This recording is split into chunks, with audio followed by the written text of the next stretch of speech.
There you see only 10 pins. And Gary Dickinson starting in 5th position against number 4 finisher in the Miller High Life Classic, Steve Martin, moving to the left lane, Bo, in the big 9th frame. The foundation frame, Chris. Both players have a possible 245 if they strike out. So Dickinson still has that 10-pin lead, but if he doesn't strike here, Martin can get up and shut him out.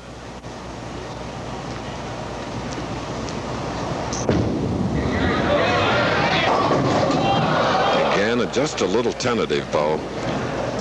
Trying to aim the shot, trying to be too careful. The 6-7-10 has opened the door for Steve Martin. Dickinson must go for it. Cross lane, has no frames to waste.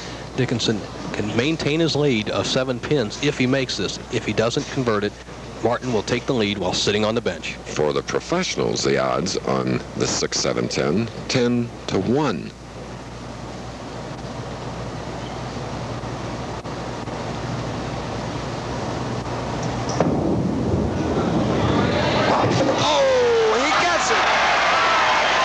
Beautiful conversion of a 6-7-10.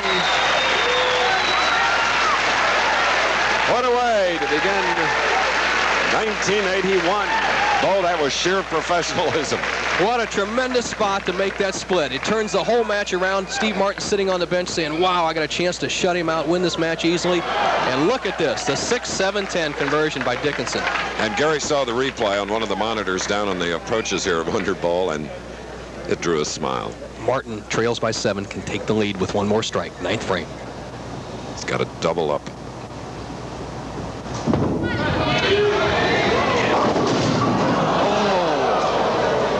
And here we go, Bo.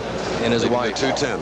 Kim, she knows the possibilities here. The very difficult 210. Chris, the 2-8-10, much more difficult to convert. But the 210, we can try to slide the 2-pin over into the 10. There you see the odds for the pros. Waste no time. Hey! 2 brilliant conversions. 6-7-10 by Gary Dickinson, and now Steve Martin. That makes the adrenaline push a little. Concentration, experience, determination, all epitomize this shot. The 210 conversion by Martin to keep him in the match. Mark Roth, who will meet the winner, was practicing off in the right, but boy, he quit immediately, and watch this phenomenal stroking. Steve Martin trails by 9. He needs a double to force Gary Dickinson to mark.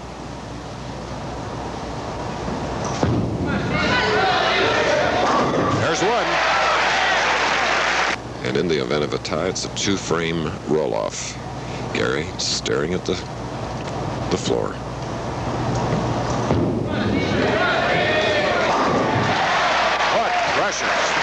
Situation becomes this. If Martin strikes on this ball, he forces Dickinson to double. If Martin would happen to get 9, Dickinson could strike spare, and we'd have a tie in our very first match of the season. On the left lane, this man has 6 strikes in a row.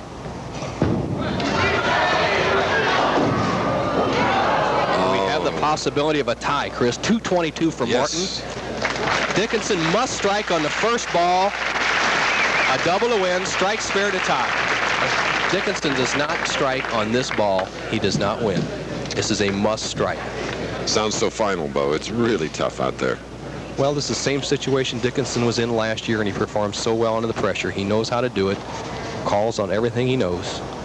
The defending champion of the Miller High Life Classic.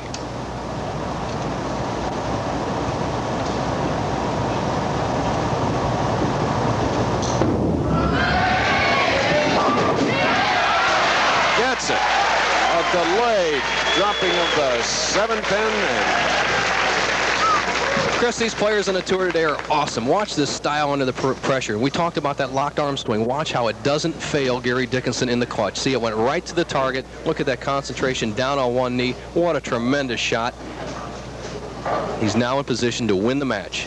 Now here's the situation. If he strikes, he wins. If he spares, we have a tie. If he opens, Martin's the winner. And Gary shooting on the right lane.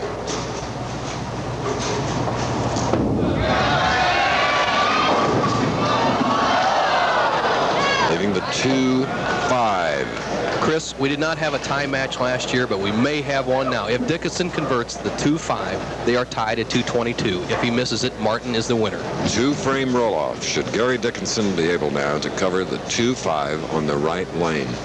Murmur in this capacity crowd.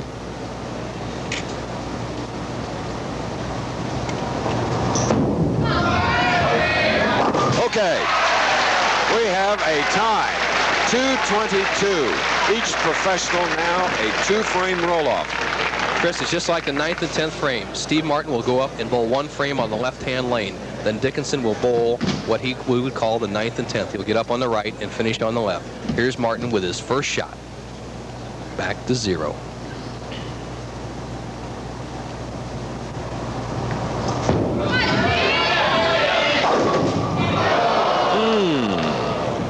Here's the 4-9. One of the problems that a power player has when he gets high in the pocket, the ball cutting very sharply through the pins and cutting out 8 pins and leaving the 4-9. 3-1 for the pros. Definitely another difficult shot for Steve Martin. Except on the West Coast, the season's premiere, 1981, of ABC's Wide World of Sports extended the Hula Bowl from Honolulu International Swimming at halftime. Great show. Look at that! Unreal. Converting.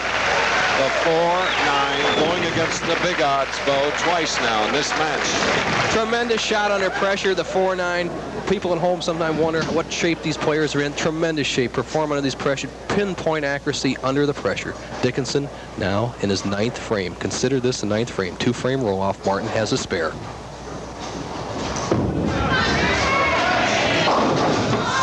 And leaving the bucket.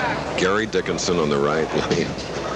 Well, it's as good as 9, Chris, in this situation, if he can convert it. There's no penalty with nothing up. If he can convert it, it's just another spare, and we'd be all tied through the first frame. If we'd happen to tie in the 2-frame roll-off, we'd just do it again.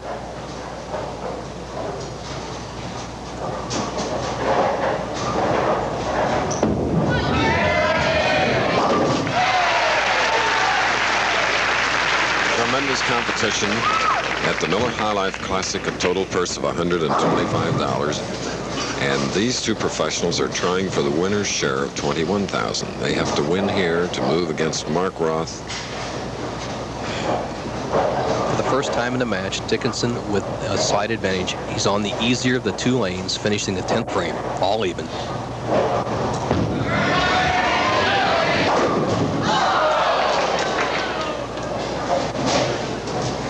The 4-pin, the best Dickinson can get for his 9th and 10th frame is 39. He has a spare in the 9th, 9-pin count, converts this 4-pin, and a possible strike on the fill ball. He would have 39. That leaves Martin with a possibility of winning with a strike and a spare. Okay.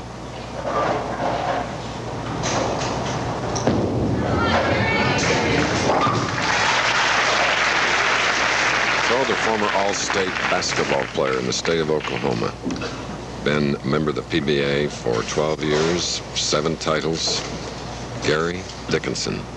If you just joined us, we had a 222 tie. 222. It's really too much, Bo. Dickinson, important shot. Force Martin to strike.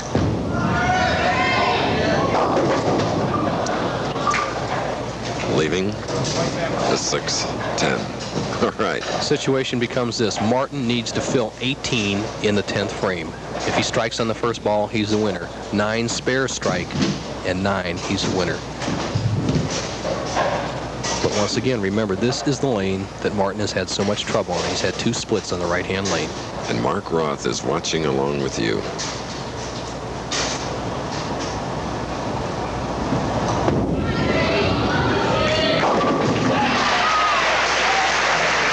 He went to his best shot, maximum power, gave it room, trusted the ball out there, and just obliterated the rack. All he needs is 8 pins on 2 shots. That is not automatic, but it's very easy for these pros.